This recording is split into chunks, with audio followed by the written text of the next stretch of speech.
Kejadian ini saya alami sewaktu saya ikut bantu kerja dengan Kang Aan, tetangga sebelah rumah. Kerja ngecat rumah di daerah Pangalengan, Kabupaten Bandung. Rumah yang dicat bukan rumah baru, tapi rumah lama yang sangat kuno. Desain rumah ini sekilas seperti rumah-rumah model di Eropa. Sepertinya rumah ini adalah rumah yang dibuat di era zaman Belanda. Rumahnya cukup besar. Sepertinya ngecat rumah sebesar ini gak akan selesai sehari. Kalau perkiraan sih, seminggu baru selesai. Setelah selesai ngecat hari ini, saya gak akan pulang. Saya diminta untuk nginep di rumah itu agar kerjaan ngecat cepat selesai. Sebenarnya saya ngerasa malas buat nginep di sana. Tapi ya sudahlah. Namanya juga kerja. Saya nginep di sana bareng Kang Aan. Karena di rumah itu hanya saya dan Kang Aan saja, kami merasa bebas di rumah itu. Pemilik rumah itu orang Jakarta. Dan menurut infonya, rumah besar itu akan dijadikan villa. Kak, kalau Akang pergi ke Bandung sebentar nggak apa-apa ya? Ada alat yang ketinggalan kayaknya nih buat kerja besok. Oh, nggak apa-apa Kang, pergi aja lah Kang, nggak apa-apa. Ya udah, Akang pergi dulu ke Bandung ya. Hati-hati di rumah. Waktu itu sore hari, waktu Kang Aan bilang seperti itu. Karena mungkin masih sore, saya ngerasa nggak ada yang harus ditakutin. Akhirnya saya tinggal sendiri di rumah itu.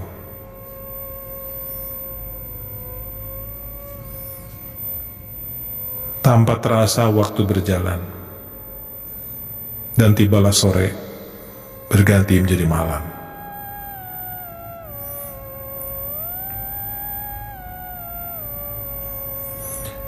Keadaan di rumah itu ternyata berubah kala malam tiba. Saya jadi ngerasa seram. Apalagi waktu itu saya sendiri di rumah itu. Nyesel juga karena mau ditinggal sendiri di rumah ini. Ternyata rumah itu suasananya mencekam. Apalagi rumah itu jaraknya sangat berjauhan dengan rumah lain.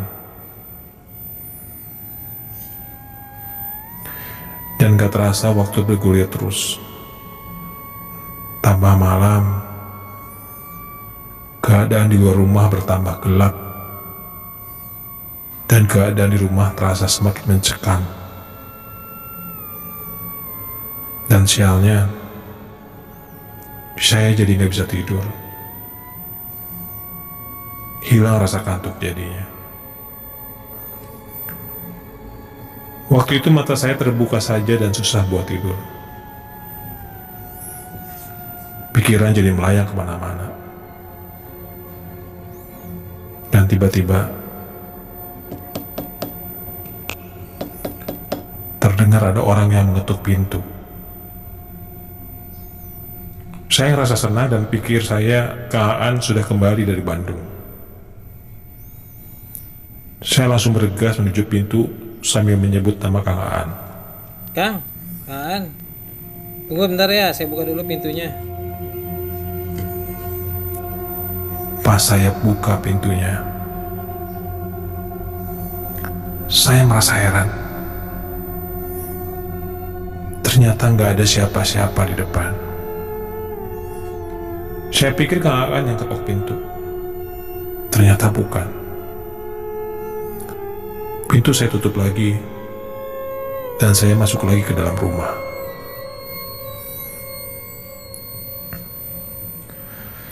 Saya nggak langsung masuk ke kamar, tapi saya duduk dulu di kursi di tengah rumah. Suasana saat itu sangat sepi, mencekam. HP juga nggak bisa dipakai waktu itu.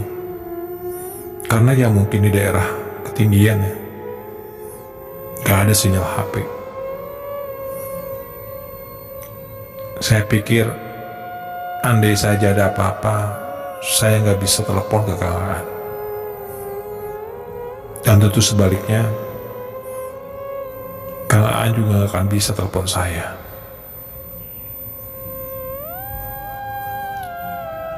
Sedang asik saya duduk, terdengar suara air yang mengalir dari keran ke bak mandi. Saya berjalan ke arah kamar mandi dengan maksud nutup keran yang kedengar ngalir. Namun ketika saya masuk ke kamar mandi, ternyata keran airnya ketutup dan gak ada air keluar, dan air bak mandi pun tenang.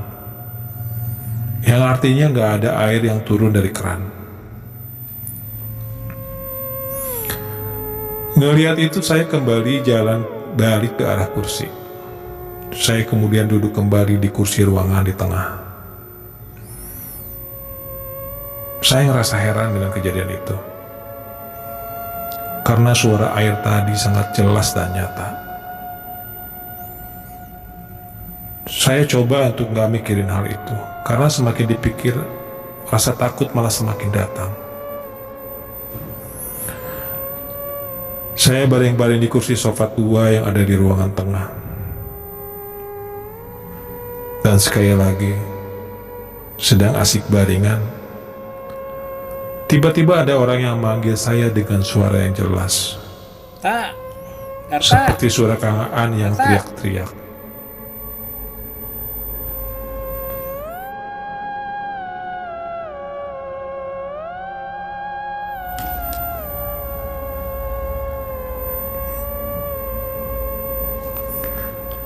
Dengan semangat saya bergegas ke pintu depan, karena saya pikir Kang Aan sudah datang. Setelah pintu terbuka, saya berdiri di luar dan melihat ke sekeliling rumah. Karena yang tadi saya kira Kang Aan, ternyata nggak ada siapa-siapa. Padahal tadi kedengar sangat jelas kalau yang memanggil itu suaranya Kang Aan. Saya termangu di depan pintu, heran akan apa yang baru saja terjadi. Siapa yang kira-kira tadi manggil? Jelas-jelas suara Kang Aan, tapi ternyata nggak ada siapa-siapa.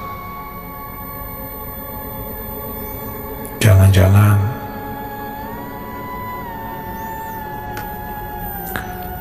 saya masuk kembali ke dalam rumah sebab kedengar suara HP yang ada di atas meja bunyi. Saya langsung bergegas karena dari tadi gak ada sinyal. Pas saya lihat di layar HP, ternyata yang nelpon adalah Kang Aan. Saya cerita sama Kang Aan kejadian barusan, meskipun sinyalnya jelek. Pak, saya kayaknya nggak bisa datang ke situ malam ini.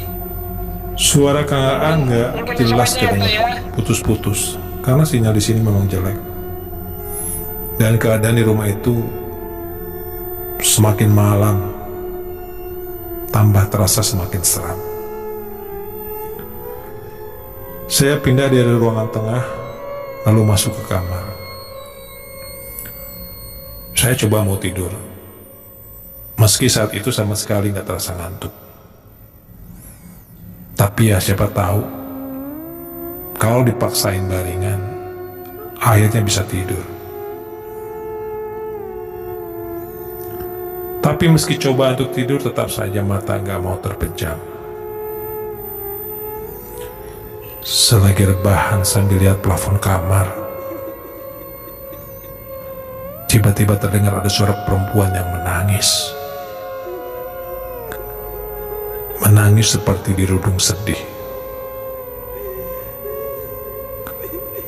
Mendengar suara itu, saya langsung menutup kepala pakai selimut. Tetapi suara tangisan itu semakin lama semakin jelas.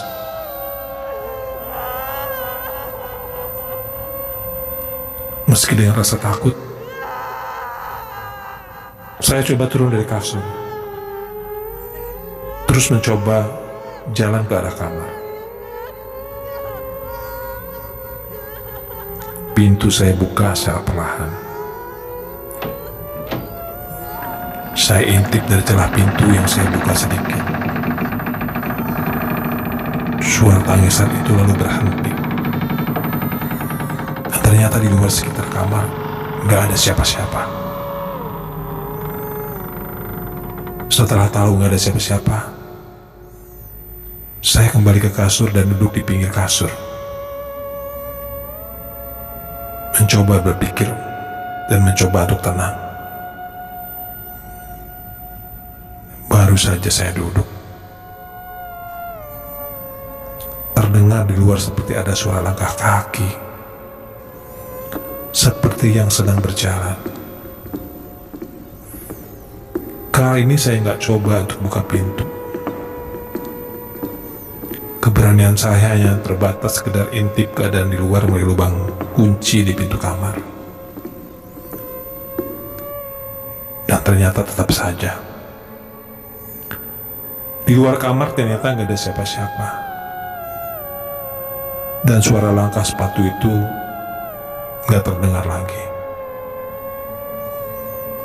Lenyap bertepatan dengan waktu saya ngintip lewat lubang pintu itu. Ternyata di rumah ini banyak sekali hal yang ganjil, banyak yang aneh. Meskipun takut, saya maksain diri buat keluar kamar, menuju WC. Karena terasa pengen kencing. Saya nggak tenang di dalam WC dan kembali bulu kuduk berdiri. Karena kunci pintu WC seperti ada yang memutarkan dari arah luar. Dengan cepat saya buka pintu kamar mandi itu. Dan anehnya, ternyata bisa dengan mudah dibuka. Padahal tadi seperti ada suara yang memutarkan kunci dari arah luar. Selagi saya termangu di pintu WC, tiba-tiba ada angin yang berhembus dari arah WC keluar. Terasa tepat di belakang kepala. Hawanya terasa dingin dan lembut.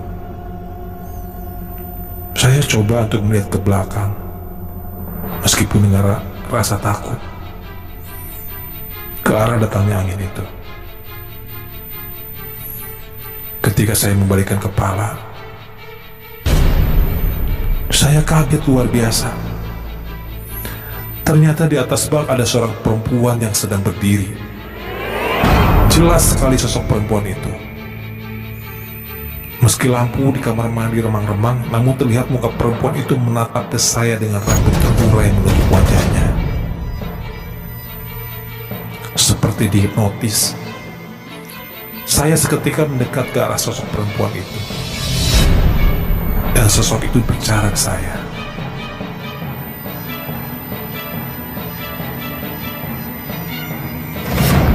Saya mendekat ke sosok perempuan itu dengan lebih dekat. Dan entah kenapa, tangan perempuan itu kemudian menarik saya menuju keluar ke suatu kamar. Kamar yang begitu besar, begitu mewah. Seumur-umur saya belum pernah melihat kamar yang sangat mewah seperti itu. Saya lalu disuruh tidur di kamar itu oleh sosok perempuan yang mengaku bernama Nyai. Nama saya Nyai. Saya penghuni rumah ini. Saya akhirnya tidak ingat apa-apa. Saya tertidur dengan pulas di kamar itu. Tak, tak. Ini pintu pada ngebuka semua. Tak, tidur di mana, tak? Tak. Waktu itu saya dibangunin sama Kang Aan yang sudah kembali dari Bandung. Saya kaget luar biasa. Ternyata saya nggak tidur di kamar. Padahal saya yakin tadi malam saya tidur di salah satu kamar yang sangat mewah. Tapi ketika saya buka mata, kenapa tempat itu gelap dan bau apek? Ternyata saya tidur di gudang. Dan ternyata saya ditutup pakai selimut putih, kain kafan, bukan selimut lembut yang tadi malam. Rasa kaget saya belum. Saya jadi berpikir, siapa sebenarnya sosok perempuan itu? Jangan-jangan makhluk halus yang menemani saya tidur tadi malam. Tak, bangun ini. Ngapain kamu hari-hari tidur di sini di gudang segala? Itu pakai kain putih juga. Ngapain, Tak? Bangun, Tak. Woi. Saya menceritakan semua kejadian yang saya alami ke Kang Aan. Dari mulai hal-hal yang aneh yang menakutkan, dan akhirnya saya bertemu dan ditarik oleh sosok perempuan ke dalam gudang itu. Yang saya lihat tadi malam tempat itu bukan gudang. Mendengar cerita itu, kepala Kang Aan manggut-manggut dan memejamkan mata. Kang Aan ternyata tahu mengenai hal-hal goib. Kemudian Kang Aan memberi saya air putih yang sudah dibaca-baca buat saya minum dan dipakai mandi agar tidak diganggu lagi dengan sosok perempuan itu. Kata Kang Aan, sosok perempuan itu adalah pocong yang mendiami rumah itu sejak zaman Belanda. Dan pocong itu bernama Nyai Dasimah.